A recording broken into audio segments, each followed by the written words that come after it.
guys, hey! Welcome to Mondays with Mark. I'm Mark, and this is Smokeysteveandmarc. Wait for it. Yes, it is!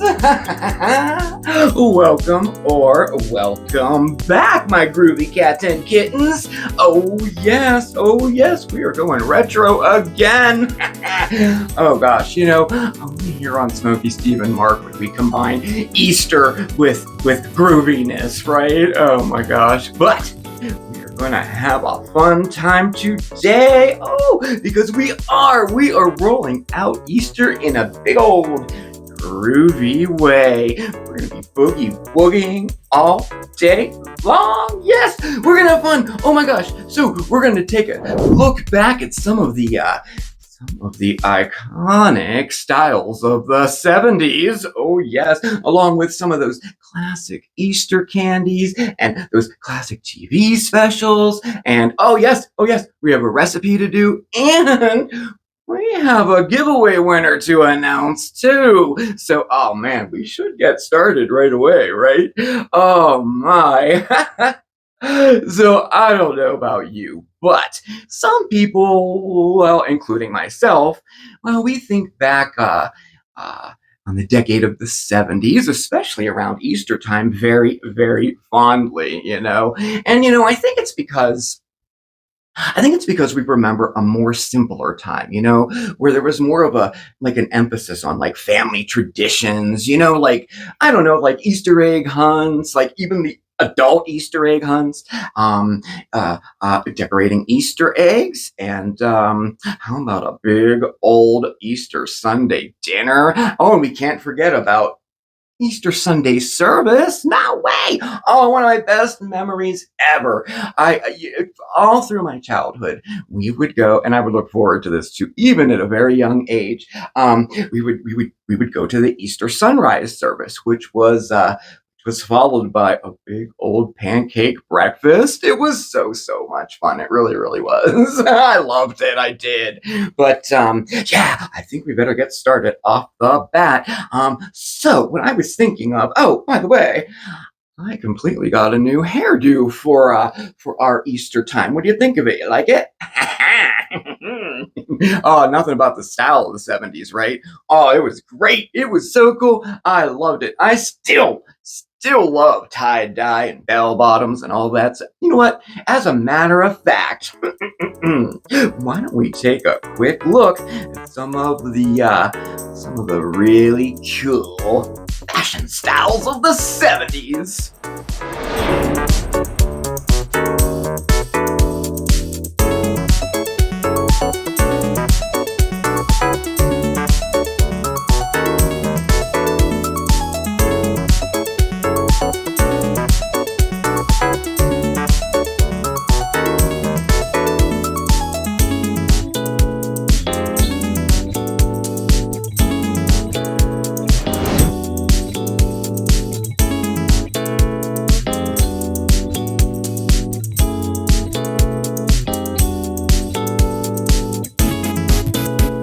Ah, 70s style. Yeah, it was fun, it was funky, it was bright. Definitely anything went when it came to style in the 70s. Think bell-bottoms, platform shoes, and satin jackets. Oh yeah, those moon boots were great too. And oh yes, when Easter was upon us, you had to go out and get a brand new outfit. And that outfit, well, it had to be perfect.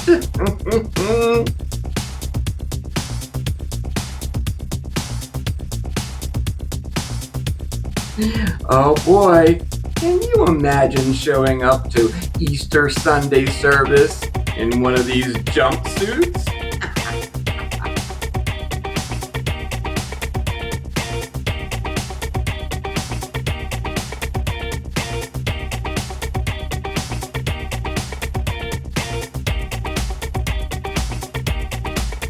Yeah, so what did you wear for Easter in the 70s? We'd love to know.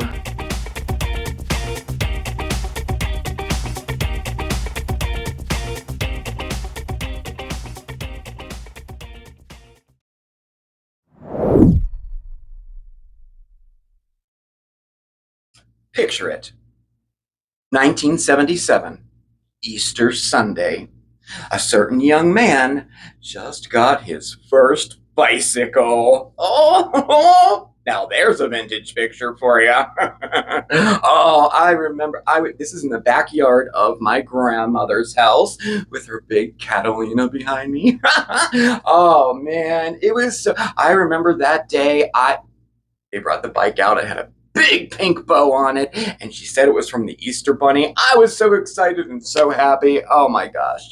Looking back, it's very easy to see how things change. Traditions come and go and evolve with time, and styles and trends come and go too. Well, we already took a look at some of the styles from that era, right? Some of the fashion trends. And hey, we were not kidding in that segment when we said, do you have a picture of you in the 70s at Easter time to send them on in? Definitely send us something. We'll share them later, Maybe we'll do like a little Easter montage featuring you guys. And if you're a little shy, don't worry. You can send your fur babies or your kids or your friends or anything Easter related from the 70s. Okay, I'll be looking out for them. Okay, the email, instant messenger. You know. And there are so many topics we could talk about from the 70s. We already talked about the fashion, and we're not going to talk about food, but food in itself in the 70s was, well, actually, we are going to talk about food because we do have a recipe to do today. And that recipe is the answer to our giveaway. Oh, yep, it's giveaway time.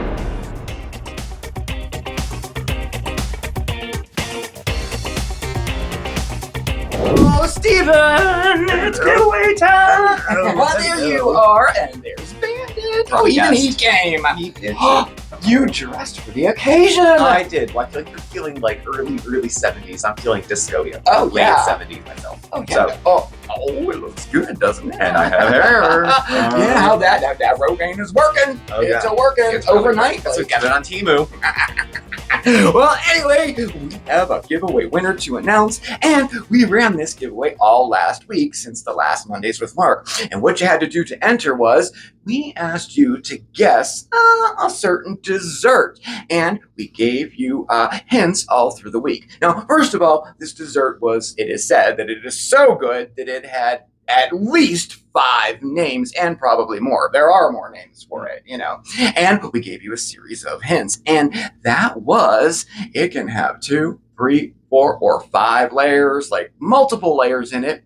The other hint was it can be partially baked or it can be like completely no bake. And another hint was it became extremely popular in the 70s. Now, it didn't originate there, but it became popular in the 70s. Like me. Like you. Yeah. Mm-hmm. He wasn't even here in the 70s. I wasn't even a twinkle in the father's eye in No, the 70s. no, you weren't. No. I was.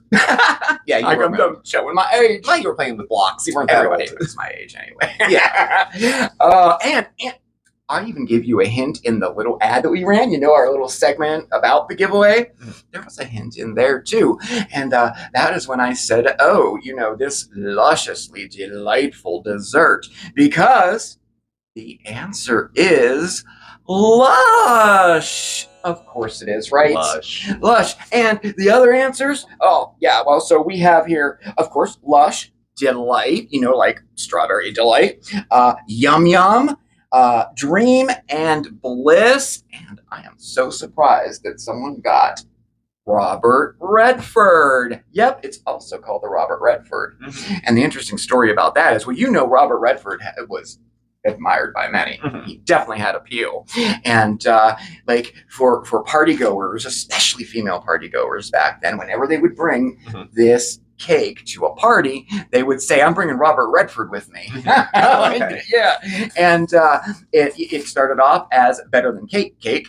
Then it was changed to better than sex cake. Now, I've heard that. Better than sex cake. I've heard that. And then later on, the Robert Redford. Now, most food historians say that they don't know for sure 100% if Robert Redford even really liked this cake or not, because his fans named it. There's little information there. So, all right, I am going to stop talking. You took care of all the winning entries, right? Yes, so for all the people that answered, we took all the people who had a correct answer, put them in the carrot. I'm going to shake the carrot then. Well, here, I'll hold it. You hold it. Okay. Shake your booty. Shake your booty. Okay, sorry. We're really getting into it. Having a moment, here. yeah. All right, have a moment. And the winner is Rachel R621 and guest Strawberry Delight. Strawberry Delight. Delight, yeah. Congratulations. Rachel, congratulations to you. Yeah, it was a small pool of people who got the Yeah, good odds. And yeah, the Robert Redford was in there as one of the entries. That's one of the entries, yeah. I was surprised. Like, I initially thought everybody would get it. And then I'm like, well, maybe not. And really, the correct answers were way less than all of the answers. Like, yeah. So it was pretty interesting there. But it was a lot of fun. So thank you, everybody who played along with us in our giveaway. Rachel, get us your information. By email, instant messenger. Yeah. Email is okay. I'm just about caught up with them, so email is good. And, well, you know what?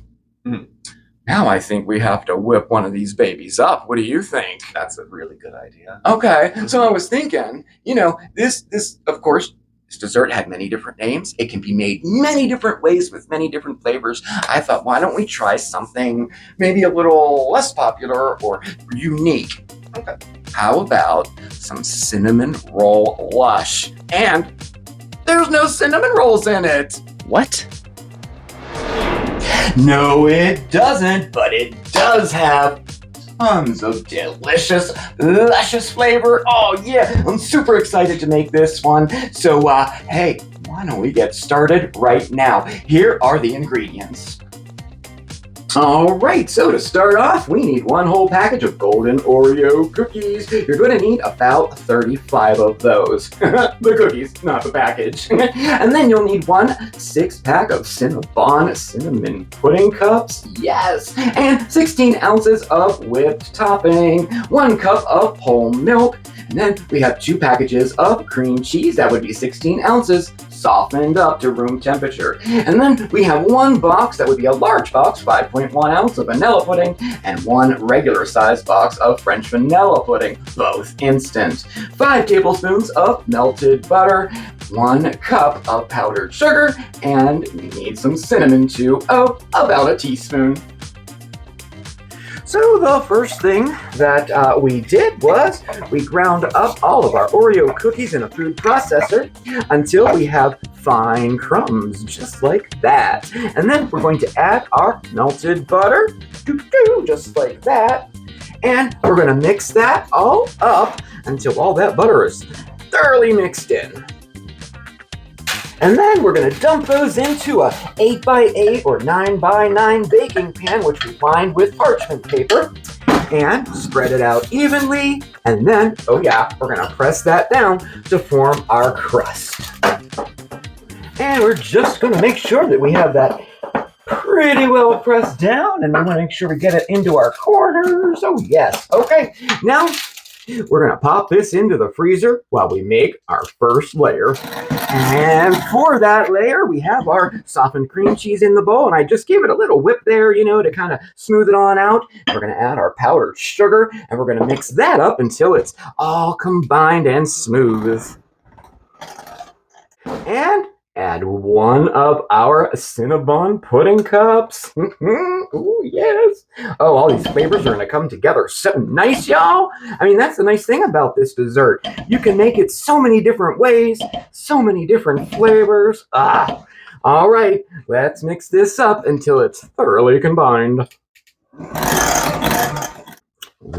Ooh. And now we take our cheesecake layer here, and we put it on top of our crust that was in the freezer for a couple minutes there, and we're going to spread that out nice and evenly. All right, well, we are as even as we are going to get here. All right, so now we're going to pop her back in the freezer while we make our next layer. And for that layer, in this bowl here, I have our 5 remaining Cinnabon pudding cups and both of our packages of pudding. And then we're going to add our cup of milk.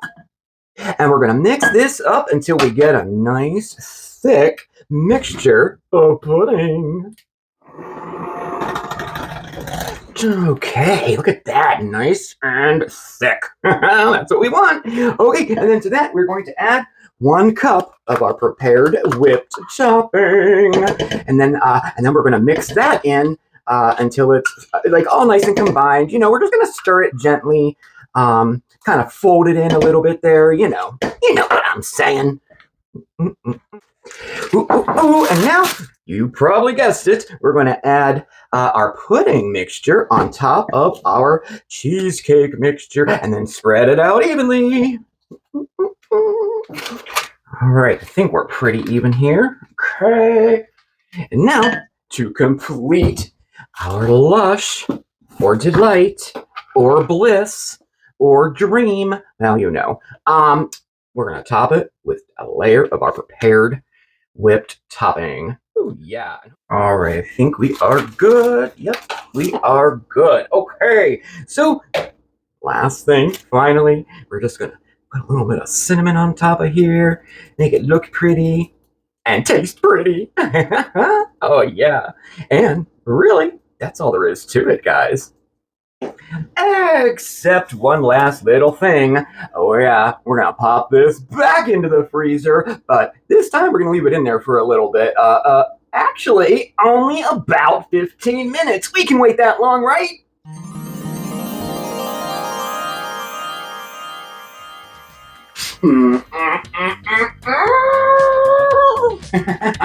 Cinnamon roll wash, you guys. Look, turned out pretty good, but look at the layers. The layers are nice and decent. It came out of the pan real nice because of the parchment, definitely. And, ooh, I can't wait to dig into this. Oh, there you have it. Our groovy cinnamon roll lush. Oh, yeah.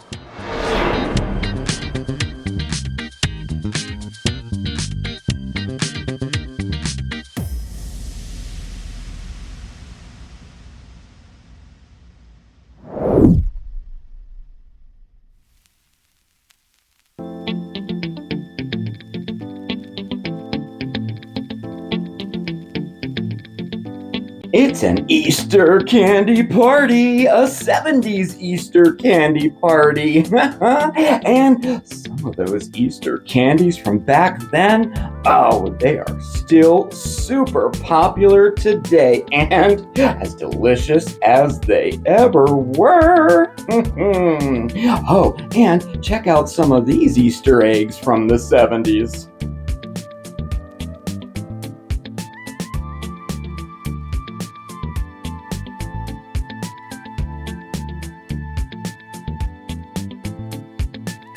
Oh, Jelly Belly jelly beans. Oh, yes. Oh, they debuted in 1976 and were a huge hit. And, oh, they continue to grow in popularity through the years. And today, they have hundreds of flavors, are available all over the country and worldwide. And they're still a family-owned and operated business. Pretty rad, don't you think?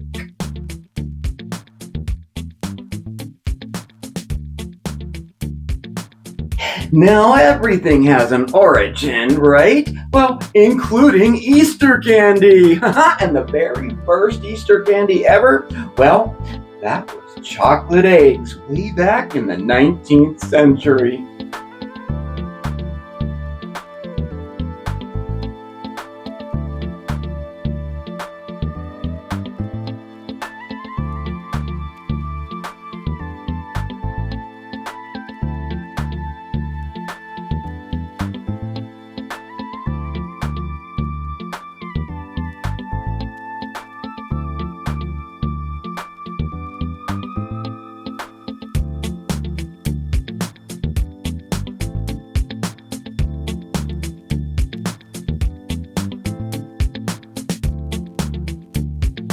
and even more classic Easter candy from the 70s. Oh, yeah. Oh, yeah. Definitely thank you, Easter Bunny.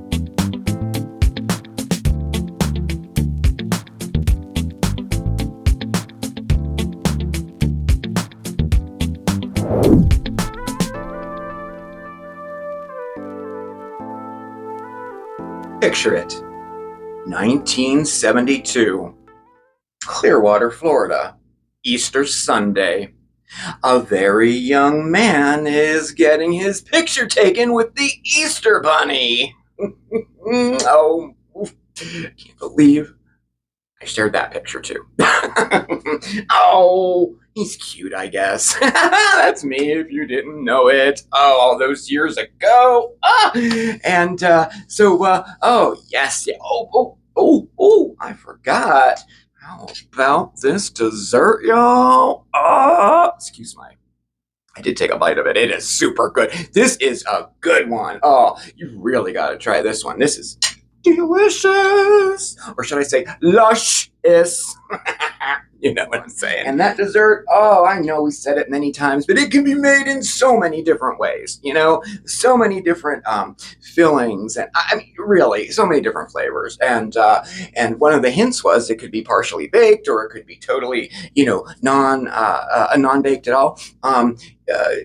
Some recipes will call for a shortbread crust, some call for graham crackers or cookies like we used, and some have you baking the crust first. And a lot of them do have pecans in them too, which is pretty interesting. A lot of the ones early on had pecans in them too. But all right, enough rambling on, because speaking of the Easter Bunny, right? I just got done watching the Easter Bunny's coming to town. That's one thing I look forward to every year, are those classic TV specials, right? Halloween, Christmas, but there are so many for Easter too. Some of them long forgotten, and some of them are still being aired today. So here, check this out. Do you remember these animated specials with Bugs Bunny, Snoopy, and Burl Ives? Well, Christmas and Halloween TV specials hog the spotlight. There are far more of them. But in springtime, we like to remember the more overlooked holiday specials of the Easter season. Of course, the Easter Bunny is the center of attention in most of these, and writers came up with all kinds of unique stories to explain, well, why a rabbit was a central figure in Easter.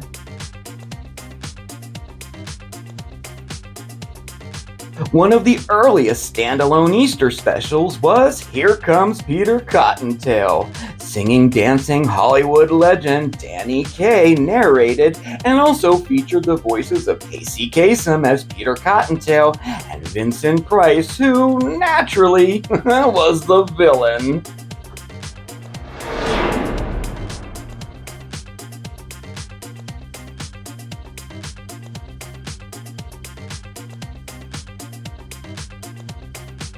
It's the Easter Beagle Charlie Brown, debuted in 1974. Now, if you want to get a sense of which holidays television networks prioritize, check out the Peanuts filmography. A Charlie Brown Christmas came first in 1965, followed by a couple of Valentine's Day specials, Thanksgiving, and then Easter.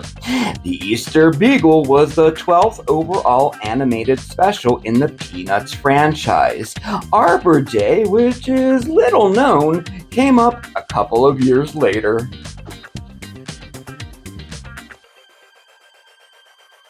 Benji's dog Waldo is kidnapped. So begins the plot of the bizarre, now buried special Easter Is. The dog napping somehow teaches the true meaning of Easter. Nestle Ugums was the big voice talent attached to this 1974 special. Burl Ives narrated the first Easter Rabbit, marking his first return to the holiday TV special universe since Rudolph the Red-Nosed Reindeer in 1964. Stuffy, the stuffed rabbit who ends up becoming the Easter Bunny, was voiced by Robert Morse, who modern TV fans will know best as Bert Cooper on Mad Men.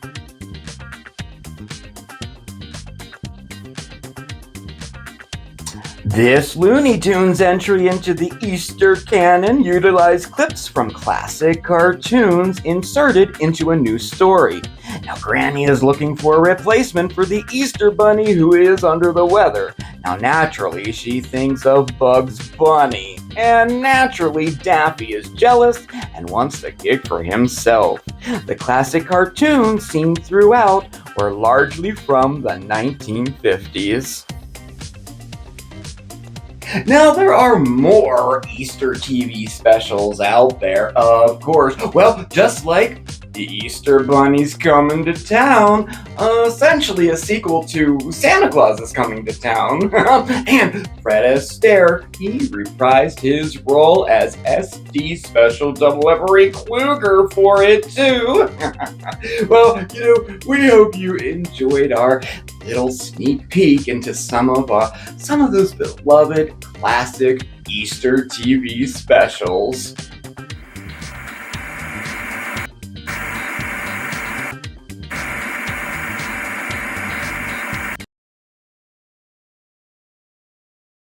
Oh, that was so cool. I love those old classic TV specials. I do. And some of those, when I was doing the research for them, some of them I never heard of before. There were two in there. I never heard of the first Easter Bunny, and I never heard of the other one, Easter Is. I never heard of those at all, but I'm anxious to see them. All right. Well, I think we had a groovy time today, kind of ushering in Easter in a boogie-woogie kind of way. I hope you had fun. I had a blast. I really did. I like themed videos like this, and I hope that, my hope is that you do too, really, I mean, I know probably sometimes in this video in particular, you probably were just sitting back like, what the hell am I watching? Well, one can hope anyway, right? Thank you so much for watching, everybody. Oh, I have a question for you. Did you hit that subscribe button? If the answer is nope, please hit that subscribe button now. And the notification bell so you know when we have a new video coming out. Oh yeah, check us out over on social media. We're on Twitter, Facebook, Instagram, and all of our contact information is right down below. That's our post office box and our email address too, okay? Thank you again. I hope you had a groovy time today. You have a fantastic week. We will see you next time, okay? All right. Ciao, everybody. Mwah. Peace.